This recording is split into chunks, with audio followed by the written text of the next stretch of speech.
Hello, नमस्ते, प्रणाम, हर हर महादेव। हम आप सबके भाई बानी दीपक दीपांशु। तो भैया आप सभी के स्वागत बाटे हमारे यूट्यूब चैनल दीपक दीपांशु में। तो रउआ लोग कैसन बानी?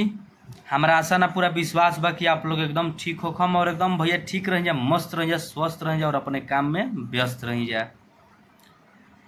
तो भैया आज हम सब खातिर लेकर के आइल बानी लोकगीत, एकदम ऑर्केस्ट्रा मैटर, बहुत ही जबरदस्त एगो पति पत्नी के मैटर बाटे, जैसन कि एकदम प्रमोद भैया के अंदाज में लेकर के आइल बनी। जैसन प्रमोद प्रेमी भैया अपना अंदाज में गावेले एगो पति पत्नी के मैटर, सिंगल गाना बाटे, तर्ज बा आधी रात में।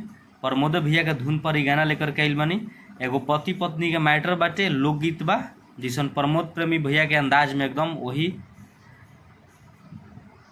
वही भाव में लेकर के आइल बनी। तो चलिए, अभी तक ले जो भी भाई हमारे चैनल के सब्सक्राइब नहीं करने के लिए प्लीज़ आप लोग सब्सक्राइब करके बेल आइकन प्रेस कर ली भैया, ताकि जो भी वीडियो लेकर के आई नोटिफिकेशन आप सबके पास पहुंचे, ताकि आप सब उस मैटर को देख सकी जा, सुन सकी जा।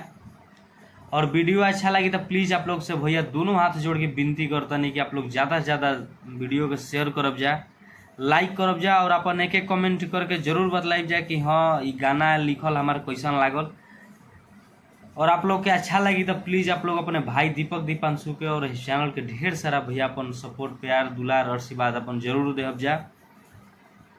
और आप लोग वीडियो में पूरा बनल रही जा, पूरा ध्यान से देखब जा, ध्यान से सुनब जा, मैटर समझ में आई कि हाँ का कहता। एगो पत्नी के मैटर बाटे, एगो पत्नी अपना पति से कहताड़ी, तो वह भाव में हम ये गाना लिखले बानी। तो चली, रोज सबके ज़्यादा देर ना करते हुए मुखड़ा के डमी करके सुनावत नहीं।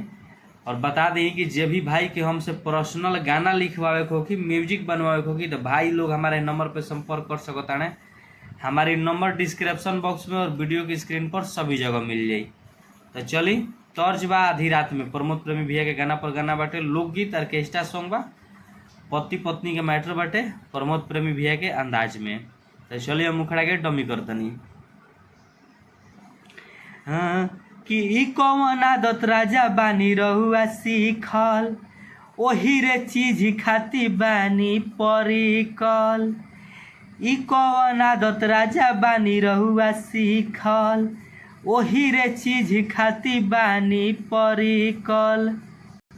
कि हाथे धारावे लगल राते, कि हाथे धारावे लगल राते, कि सभे सुतल तबे लगे बोलावे लगनी, आधी राती में कलम धारावे लगनी, आ राजा वही पर इंग्लिश पढ़ावे लगनी, आधी राती में कलम धारावे लगनी।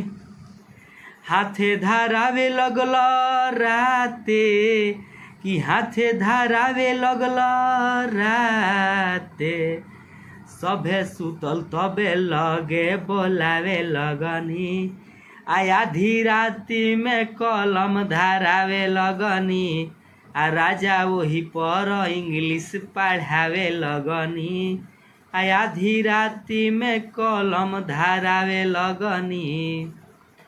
तो भैया हम थोड़ा सा धुन गावे खातिर क्षमा प्रार्थी बानी, आप सब माफ़ करब जा भैया। काहे कि तर्ज बताओ तो नहीं कि तर्ज बा आधी रात में, प्रमोद भैया के धुन हो, लेकिन हई सब ठीक बाटे, सब बाकी ठीक बा, खालसी हई है जो ऑनलाइन बा न, एक लाइन ये भैया हमारा से नहीं पकड़ा पाओ। तो आप लोग वो गाना के सुन ले जाओ, गाना पर ही खुद एकदम गाना बाटे, तो आप लोग वो गाना सुन करके गाना के रिकॉर्ड कर सकते नहीं जा।